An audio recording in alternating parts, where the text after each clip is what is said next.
Now part of the Darkcast network. Welcome to Indie Podcasts with a dark side. On the morning of February 18, 2018, Matthew Maison's grandparents tried to wake him up the way they always did whenever they were babysitting at his home in Port Huron Township, Michigan. Matthew was 3.5 years old, and his grandmother expected the usual routine.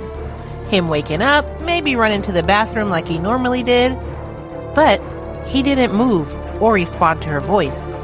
And when she touched him, she realized that his body was cold.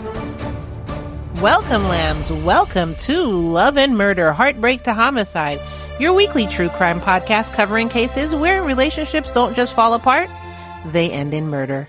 I am your host, Kai, and in today's episode, we're talking about the death of a 3-year-old where years of missed warnings and a rotten system kept placing a child back in harm's way.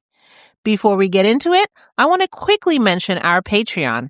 If you're looking for bonus episodes and basically my rants, that's where those live. Patreon.com/Love and Murder. My most recent bonus episode was a rant entitled Parents Decapitated 2 Children, then Forced Younger Siblings to Live with Their Bodies. And yes, it is as horrific as the title. I've also recently been putting out reading material as bonuses, so that's articles that I wrote about cases. The 2 that went out this week are entitled 14-Year-Old Girl Found Bound and Executed in an Alley, and the other one is, quote, They're going to find me guilty when they see the video, where there was a recorded video of a murder that was so horrific that only the judge could watch it in court. You can find this and so much more in the Patreon, patreon.com/Love and Murder. When you join, you do become part of the Lamb fam. You help keep this show going and you continue giving victims a voice. You get bonus episodes starting at only $5 a month, patreon.com/Love and Murder. Now, without further ado, let's get back into this case of love and murder. Matthew's grandmother yelled for her husband and they called 911. When first responders arrived, it was immediately clear this wasn't a situation where a child simply died in his sleep, because Matthew had visible injuries, bruising, and a black eye that stood out right away. Remember, he's only 3 years old. Investigators asked about it, but both Matthew's mother, Amanda Maison, and Amanda's boyfriend, Maurice Houle, claimed that they didn't know what happened. Maurice tried to explain it away by saying Matthew had gotten a black eye before when he supposedly hit his face on a dresser while playing. But the injuries on Matthew didn't match a simple accident, and the medical examiner made that clear. Dr. Daniel Schmitz performed the autopsy on Matthew and ruled the death as a homicide. The cause was, quote, blunt force traumatic injuries with features of mechanical asphyxiation. The autopsy found bruising across Matthew's chest, lacerations on his head, and blunt impact injuries to his extremities. It wasn't just one little bump or one bad fall. The damage was extensive, spread across his body, and the conclusion was that it was inflicted. As investigators started digging into Matthew's life, they realized that this was not a single incident that happened out of nowhere. It was a pattern of, quote, years of systemic physical abuse and a systemic environment of what they said was torture. Amanda and Maurice had been in a relationship for about 2 years, from 2016 until the day Matthew died. That timeline mattered because it matched the timeline of the abuse, and it also mattered because their relationship ended the same day Matthew was found dead. There had been warning signs long before February 2018, and Child Protective Services had already been involved. How many cases do we have to go through where CPS has been involved and they don't do anything, and then the child ends up dead? And then they say something like, oh, we need to go back and check our records to see how we could have prevented this. How about, I don't know, check your records before children die and figure out how you can prevent it from possibly happening in the future. You get what I'm saying? At one point, Amanda reported Maurice for hitting Matthew in the head, only to later walk it back and claim that she had, quote, misinterpreted what she saw. Really? 3 years old, and this could have been before he was 3. Maurice had also been reported to CPS for allegedly hitting another child with a mallet, though his parents denied that allegation. So his parents are enablers too, allegedly, because we didn't get the full report of this one. Despite these reports, nothing changed in a way that protected Matthew. Matthew's grandfather, David, said he noticed bruises on Matthew during visits and was repeatedly told the injuries were results of falls. But he didn't simply accept those explanations, just like I wouldn't, especially as the bruises kept appearing. Like, how much does a 3-year-old really fall? I mean, they do fall a lot, but how many 3-year-olds that you know fall and then they constantly have recurring bruises? You know what I'm saying?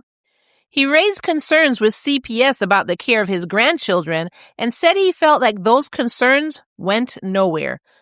So he did his due diligence, but CPS doesn't appear to have done their due diligence. In one instance, after witnessing Maurice physically abuse Matthew for spilling food, Amanda reported the incident to her father, who contacted Child Protective Services. Nevertheless, quote, when authorities arrived at the Maison home, the mother retracted her story and cut off ties with her father. So your father is doing the right thing, trying to protect his family, trying to protect his daughter, and trying to protect his grandchild.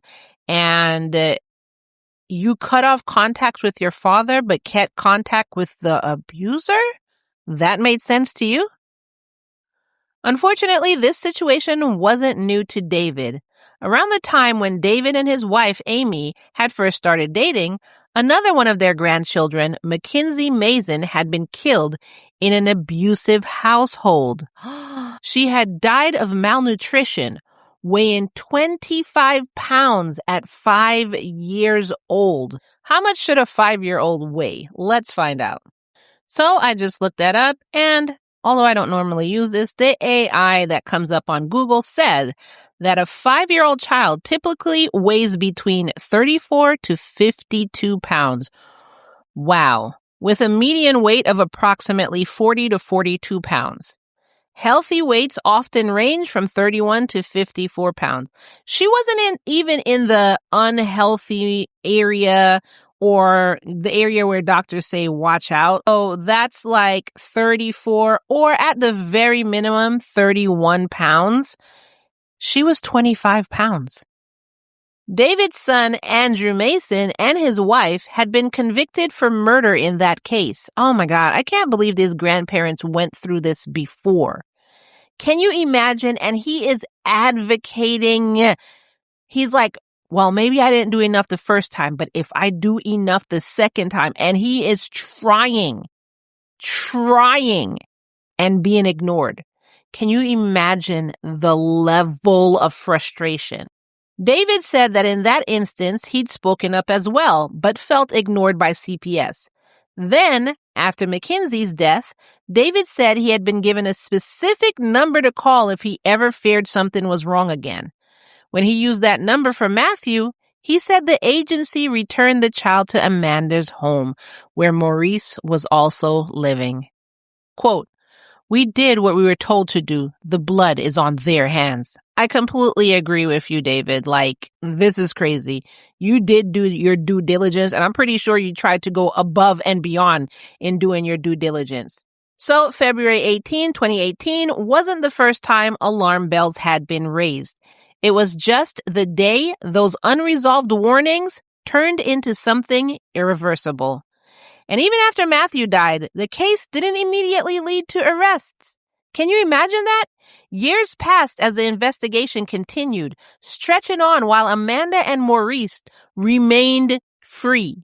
For a long time, there were no charges, no public resolution, just a case that never truly closed. That shifted when investigators said there had been significant developments. The case was revisited as a cold case that finally began to move. Although, in searching for it, authorities did not publicly detail everything that changed. They just said significant developments. That's it. What did become clear was that by April 2025, they believed they finally had enough information.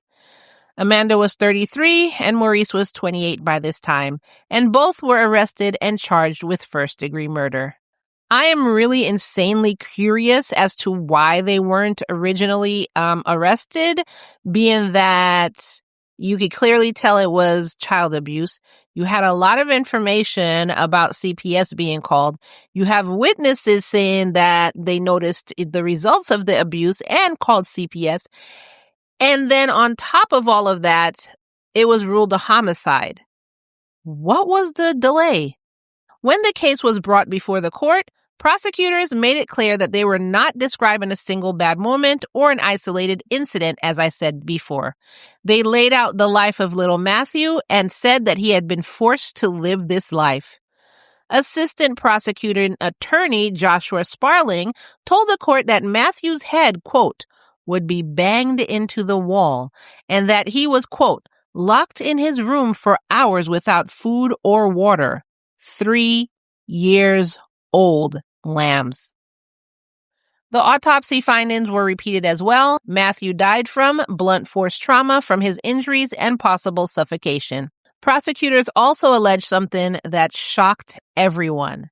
They said that Amanda and Maurice killed Matthew to, quote, make room for a child that the two of them could have together. Remember, I kept saying that this is Amanda's child, and then she had her boyfriend, Maurice. That wasn't Maurice's child. So prosecutors were alleging that they murdered Matthew so that the two of them could have a child, and that's who they wanted to raise together. Can you, ugh. And layered on top of the abuse itself, investigators said this was not just violence, but violence followed by deliberate concealment. Even though they weren't doing a good job at concealing it, not that I'm looking for anybody to do a good job of concealing child abuse, you know what I'm saying? But they weren't doing a good job of concealing it. They were just doing it all out in the open. It's not about the concealment. It's about the fact that the people who are there in place to protect this child did nothing. Prosecutors said Amanda told investigators she avoided taking Matthew to doctor's appointments because she didn't want anyone noticing his injuries.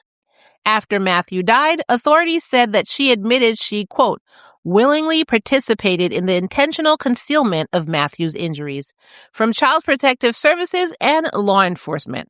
I mean, if Child Protective Services had just taken a trip over to the house, and looked at the baby, according to the sheriff's office, she also participated with Maurice in, quote, actively contriving a plan to conceal the manner of Matthew's death from law enforcement.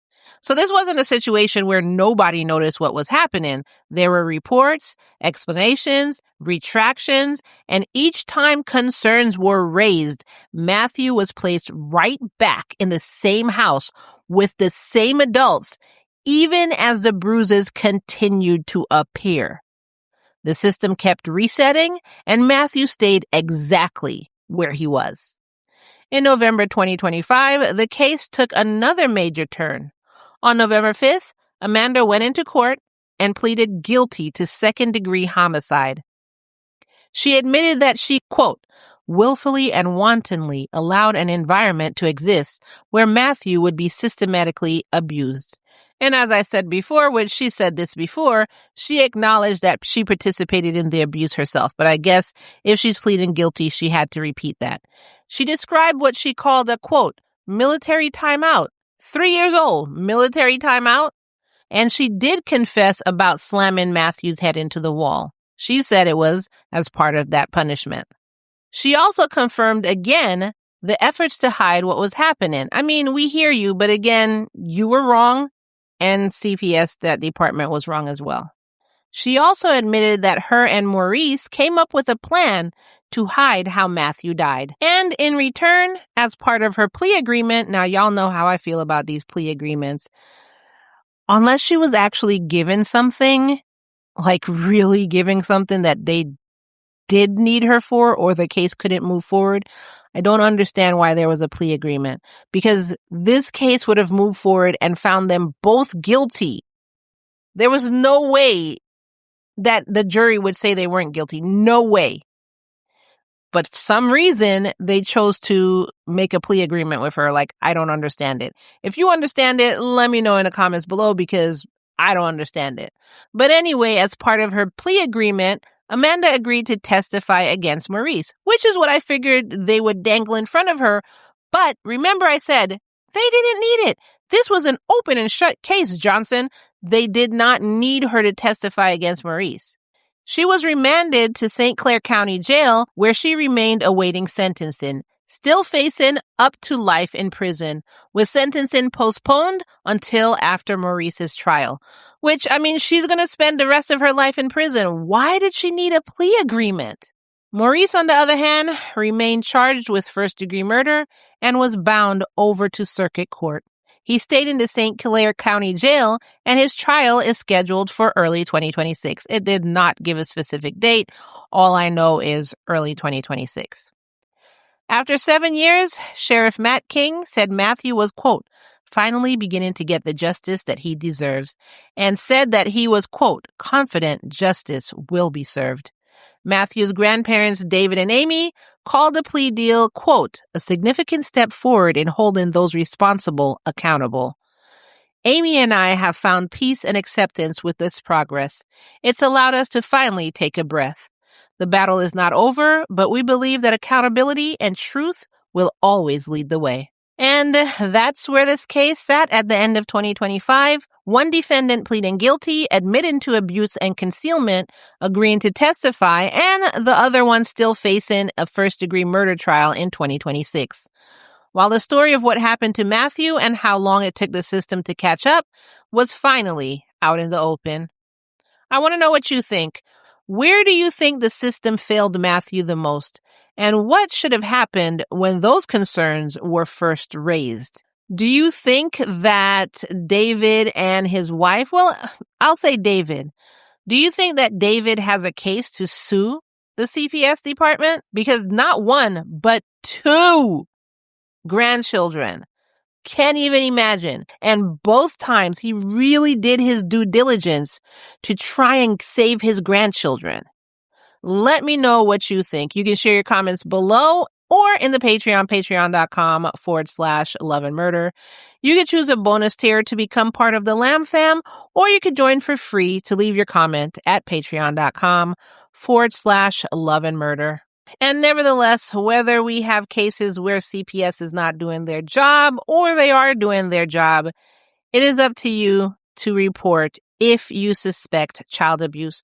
Call the Child Help National Child Abuse Hotline at 1-800-4A-CHILD. That's 1-800-422-4453. Or go to childhelp.org. All calls are toll-free and confidential, and the hotline is available 24/7 in more than 170 languages. If you want more resources for anything else in terms of child abuse, domestic abuse, anything like that, you can visit my website where I do have more resources on that. That's murderandlove.com. That's love and murder backwards, murderandlove.com. And I do want to say thank you for being here and for listening all the way through. Your support is what allows these stories to be told carefully, responsibly, and with the victim at the center. And as I always end each episode, I want to remind you that it's, say it with me now, all love and no murder, y'all. Thanks for your time, and I'll see you in the next case. Bye.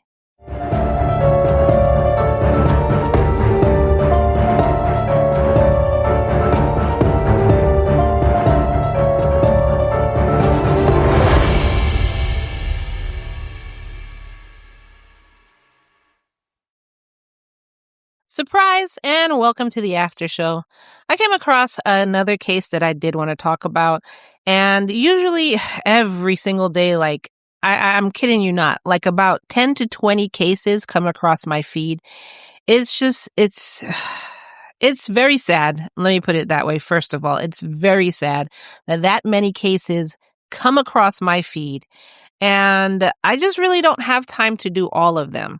So what I decided to do was in some episodes. I'm not going to promise you in every single episode, but in some episodes, I will have an after show. Now, sometimes I will have the after show out for the public, but for the most part, I will have it in the Patreon. And you can get that for signing up for only the $3 a month on the Patreon, patreon.com/loveandmurder. In the $3 a month bonus tier, you get ad-free episodes, you get intro-free episodes, so no commercials, a bare minimum intro where I just literally say, hey, my name is Kai, how you doing? And we really just go right into the case. And then in addition to that, you're also going to get this after show episode. Again, I'm not promising you this in every episode, but I am going to do it. Some are going to be out in the public and most are going to be for the Lamb Fam. So just another reason to join the Patreon. If being a voice of the victim and helping the show, keeping it listener funded and bonus episodes wasn't enough, you get even more bonuses. Patreon.com/loveandmurder. And like I said, this is for the $3 a month tier and above. So let's get into this case. Usually what I would do is just read off an article because this is the after show. I'm not trying to do a bunch of research. But this one, I had already previously researched it because it was such a weird case that I wanted to know more. And I actually wrote an article about it on another site. So I'm going to read you the article that I wrote. I titled it, I Shot Him Because I Was Humiliated, a Jenny Jones episode that turned to murder. On March 9th, 1995, a 25-year-old man walked into a gas station in Michigan and dialed 911. He told the operator that he had just shot someone because he had been humiliated on national television. The caller was Jonathan Schmitz, and he had shot 32-year-old Scott Amidier. Now, I probably said his name incorrectly, Amidier. I probably made it French, so I do apologize. 3 days earlier, Scott and Jonathan had appeared together on the Jenny Jones Show. Do y'all remember that show? In an episode titled, Revealing Same-Sex Secret Crush. Scott had been brought on stage to reveal that his secret crush was Jonathan, a man he knew through a mutual friend, Donna Riley. Jonathan said that he thought the admirer would be a woman, and the show's producers had told him that it could be either a man or woman. Scott Bernard Amidier was born on January 26, 1963, in Pittsburgh, Pennsylvania. He was the youngest of 6 children, and after his parents divorced, the family moved to Michigan, where Scott stayed with his father.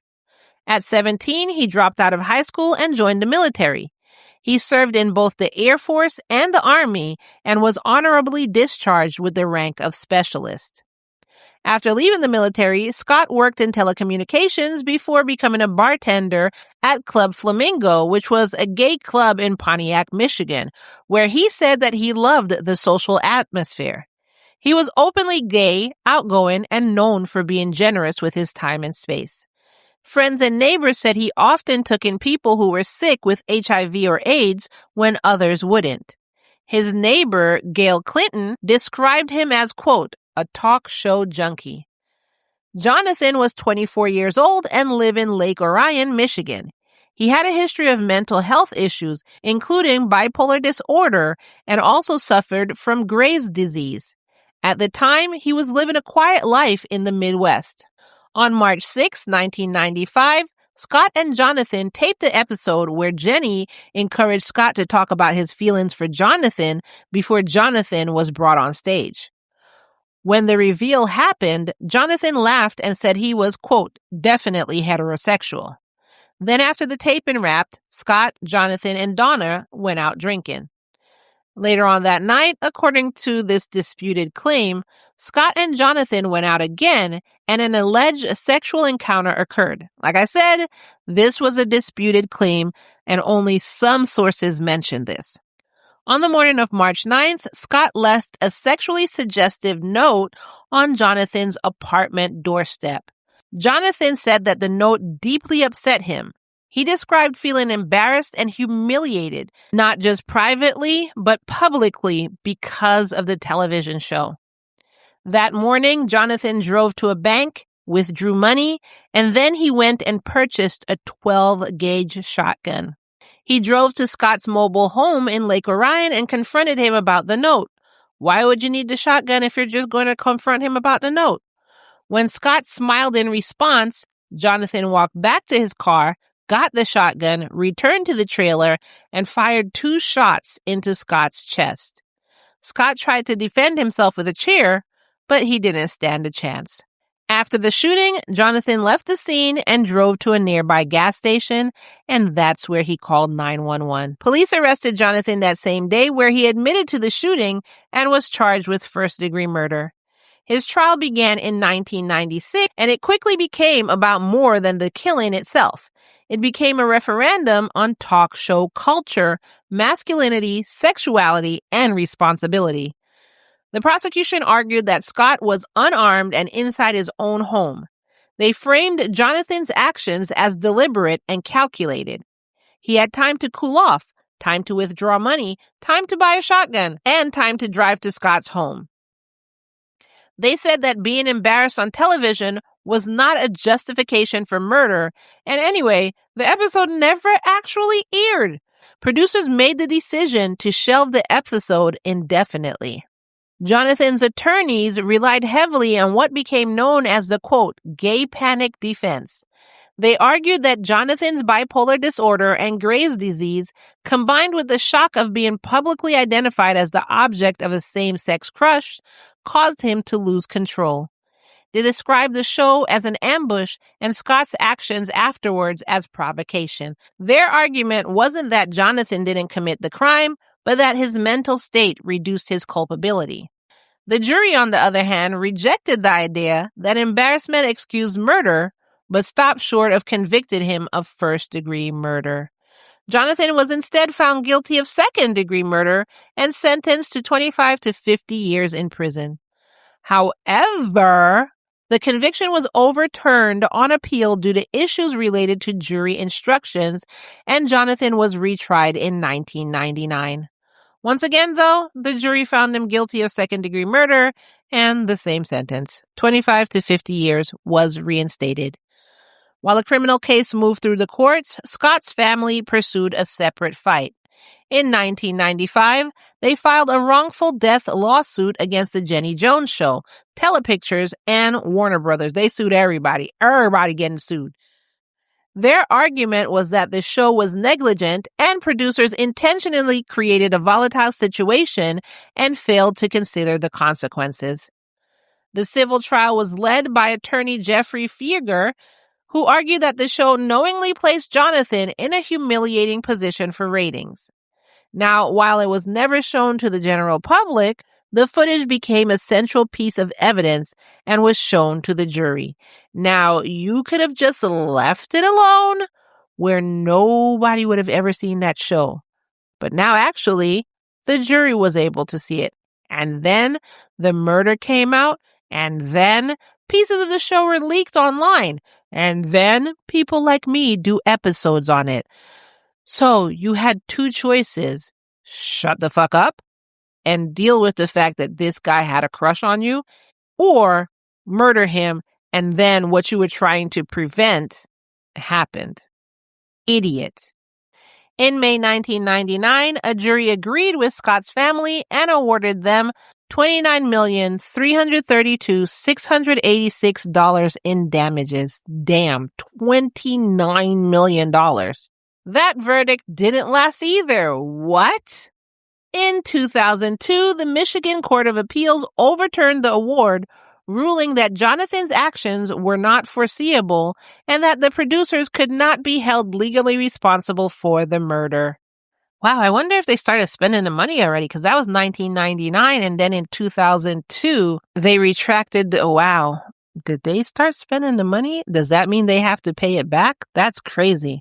Jenny Jones even testified during the proceedings saying, quote, "It was not the Jenny Jones murder, it was the Jonathan Schmitz murder." Jenny also said that the segment was meant to be a lighthearted secret crush reveal and was not intended to be an ambush.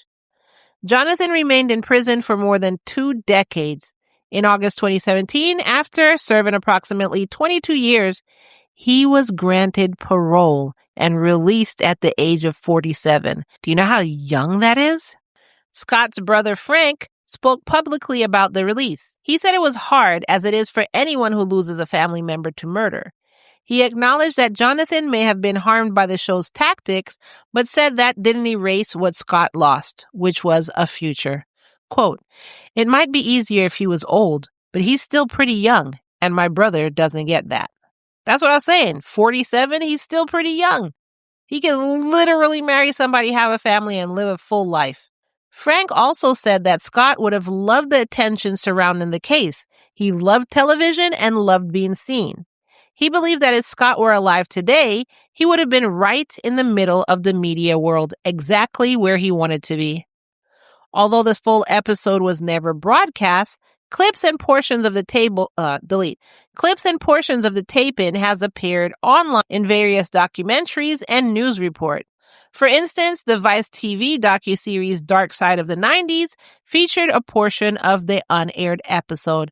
And also, I'm going to have a portion of the unaired episode in the Patreon, patreon.com/Love and Murder. So if you become a Patreon, not only do you get the after hour shows, bonus episodes, Kai rants, bonus articles, you also get videos. Like the last case we did, I had the entire trial in there. What was that case? So I went back and looked at the Patreon, and it was actually the last 2 episodes. So the Sade Robinson episode, I do have a video of the trial in there.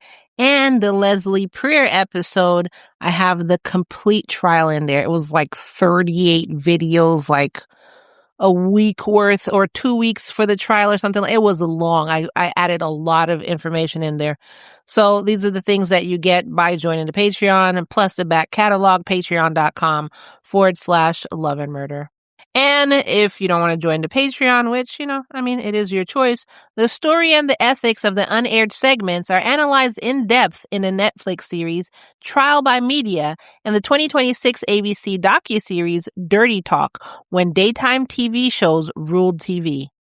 The case remains a landmark example of the era of trash talk TV and the real-world consequences of gotcha media. Do you agree with that? Do you think this is an example of trash talk TV? And do you think this is a consequence of what we had, gotcha media, which I think we still have that around now?